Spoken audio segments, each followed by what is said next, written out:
Hi, I'm John Guandolo, President of Understanding the Threat, and welcome to this really a breakdown of Joe Biden's speech, online speech, to a group of Muslims a week ago Monday, July 20th, 2020.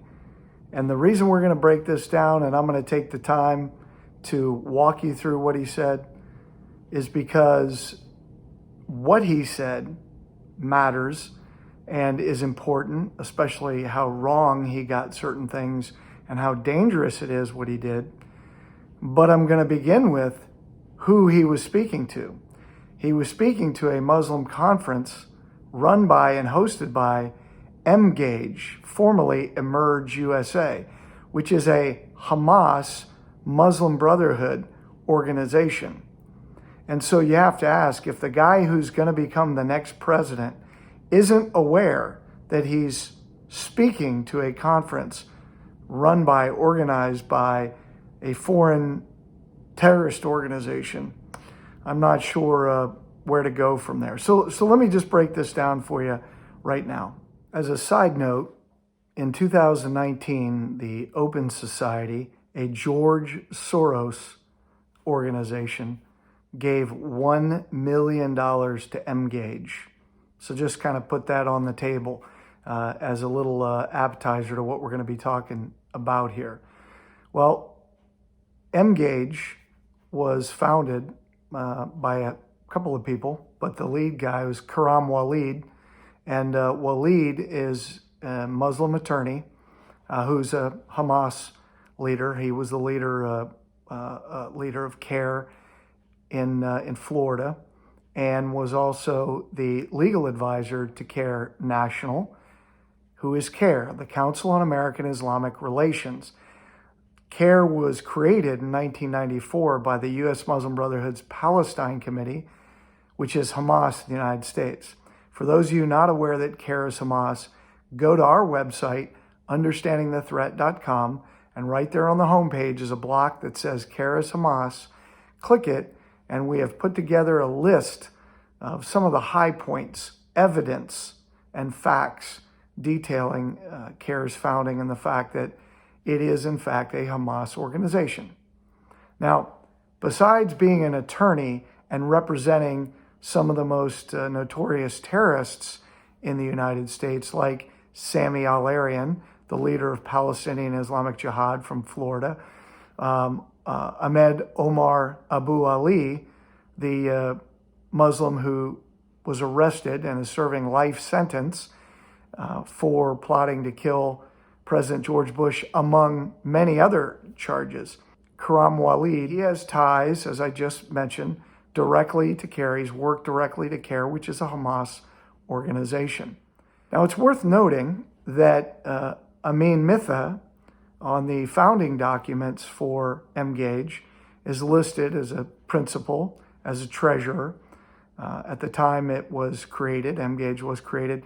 And interesting, his son, Farouk Mitha, was the National Muslim Outreach Director for Hillary Clinton. So this is how the Muslim Brotherhood works. This is how their network works. And I wanted to just lay a couple of those things on the table just about Emgage before we even begin speaking about what Mr. Biden said. And one last note. This is kind of an important note. The on Emgage's About Us page, the executive director for Emgage for Michigan is Nada Al-Hanoudi.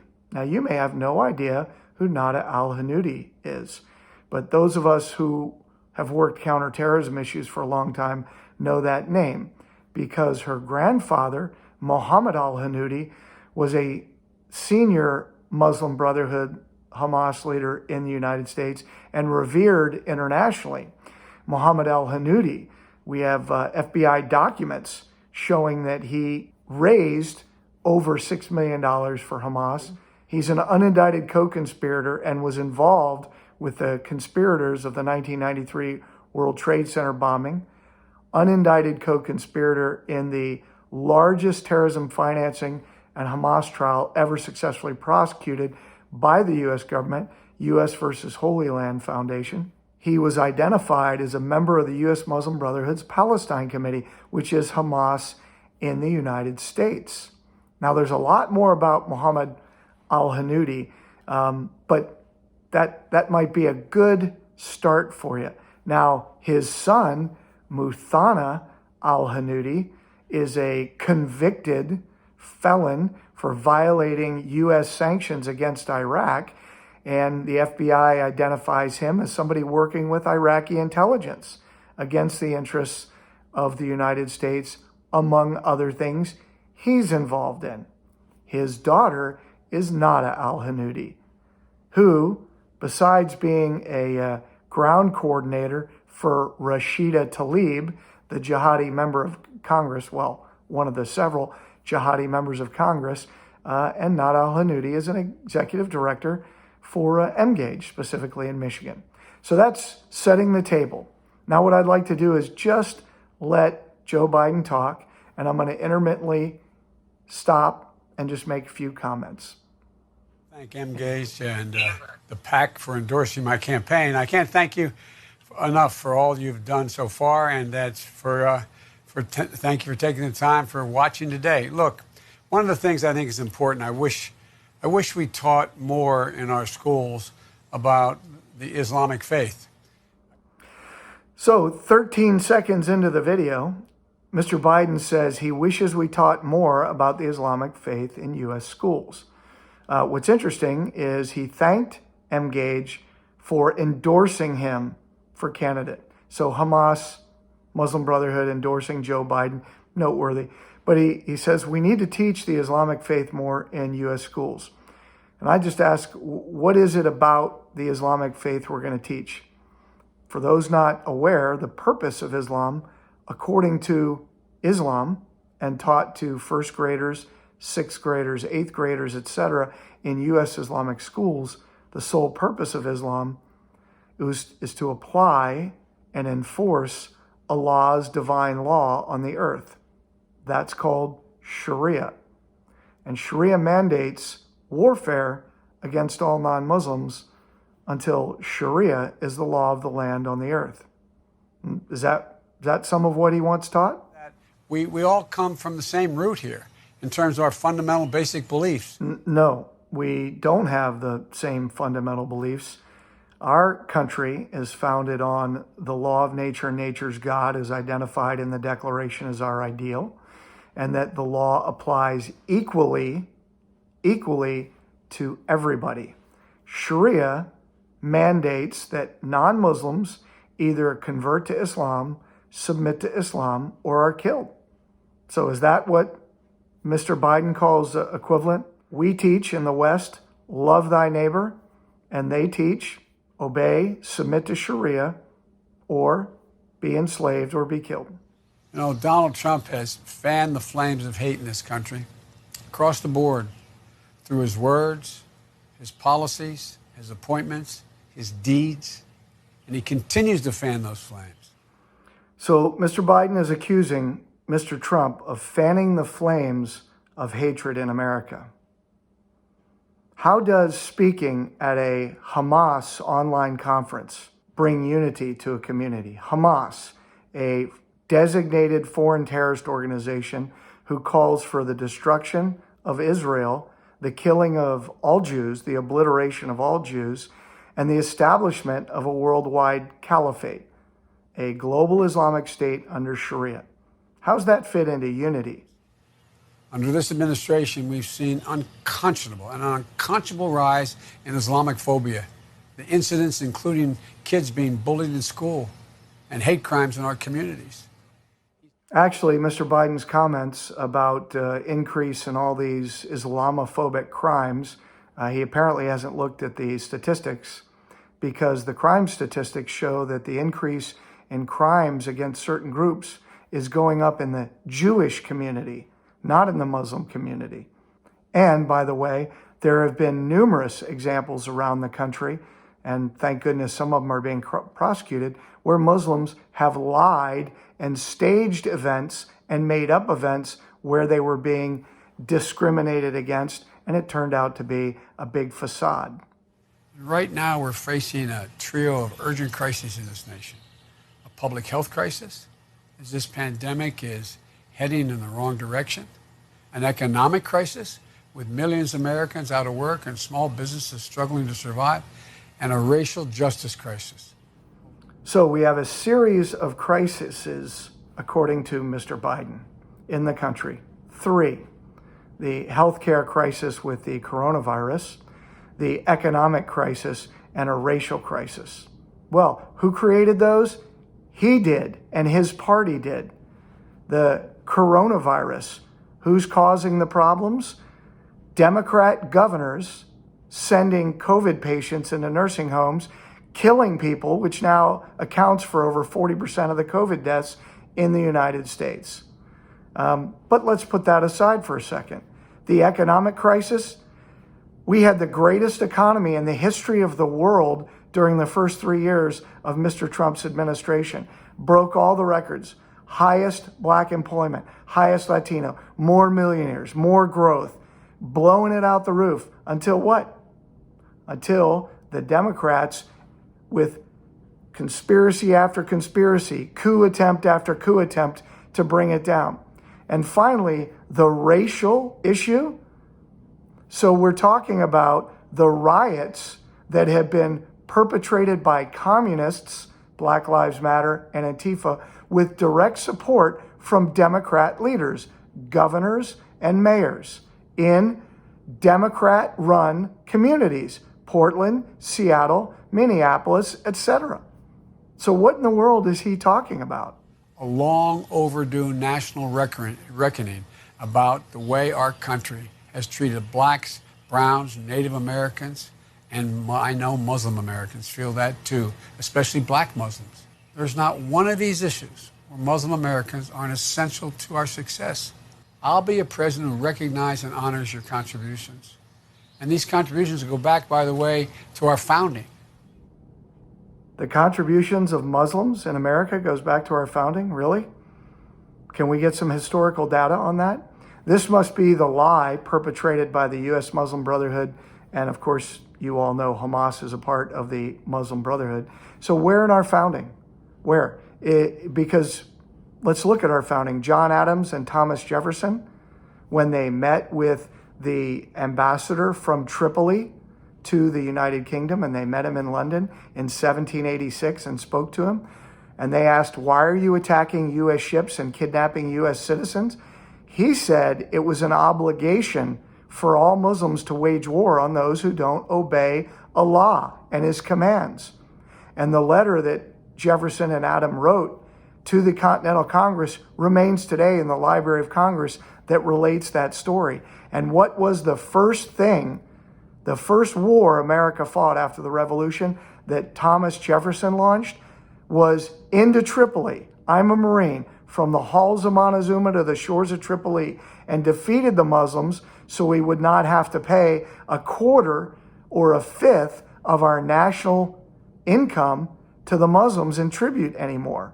Because, so we're clear, the history is the first war America fought after the Revolution was against Muslims. So get your history straight, Joe Biden. If I have the honor of being president, I will end the Muslim ban on day one.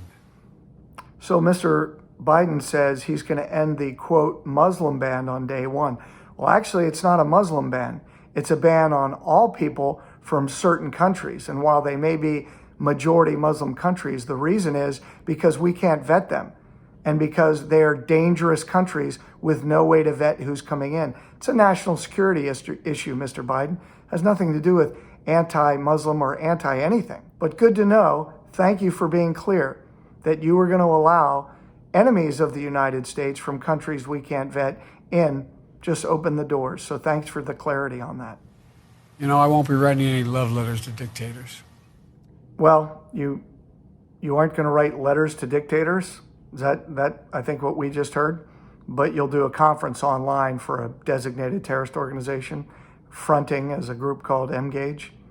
Or are your advisors so ill-equipped for their position to actually do basic research on the organization with whom you partnered for this conference?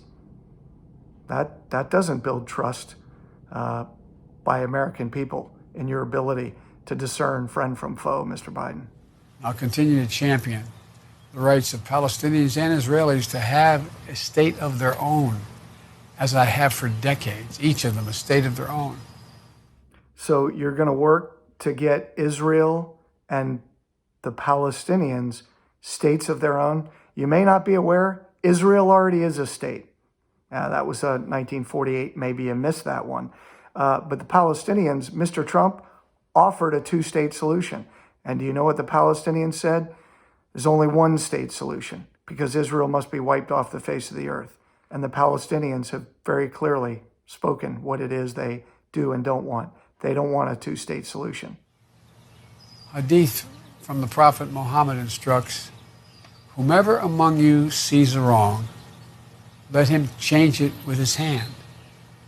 If he is not able, then with his tongue. If he is not able, then with his heart. So many of you are living this teaching in your own communities every day, joining your faith and your principles with the American principles that are consistent. Oh, wonderful to see Mr. Biden quoting a hadith from the Prophet Muhammad. So let's take a look at this hadith, which comes from Muslim, the second most authoritative hadith scholar in all of Islam. And the hadith says this: whosoever of you sees an evil, let him change it with his hand. And if he is not able to do so, then let him change it with his tongue. And if he is not able to do so, then with his heart. And that is the weakest of faith. What's the point here? The point here is that Islam defines right and wrong, good and evil, through the lens of sharia. So those who are doing evil are non-Muslims, those not following Islam. And so you deal with it either by confronting it physically, by speaking out against it, or by hating and despising un-Islamic governments in your heart. That's the teaching in Islam of what that means. We'll work with you and support you in these efforts, not try to scapegoat your communities or advance xenophobic political agenda on the back of Muslim communities. So actually, Mr. Biden, the idea that you just put out that there's a xenophobic attack on the Muslim community, actually what there is an identifiable Islamic movement in the United States, primarily led by the U.S. Muslim Brotherhood, whose stated objective is to overthrow the U.S. government and establish an Islamic state here. Now, that evidence comes from the largest terrorism financing trials, plural, and published Muslim Brotherhood doctrine, of which quite a bit of it is on Understanding the Threat's site. So maybe, Mr. Biden, go to understandingthethreat.com, go to our research page and click on the Islamic movement part and do a little research and see what the Muslim Brotherhood bylaws actually says, because their bylaws say that they are an Islamic organization whose primary goal is to establish Allah's law, sharia, in the land, and they must fight the enemies and tyrants, the enemies of Allah, to establish an Islamic state on the earth. Those are the very people who you chose to speak to and host your conference. And if I have the honor of being elected President of the United States, together we can work to right the wrongs and see our world and see it better with our hearts, with our hands, with our votes. That's excellent. Joe Biden wants to partner with the Muslim Brotherhood and Hamas to make America a better place. Sound like a good plan?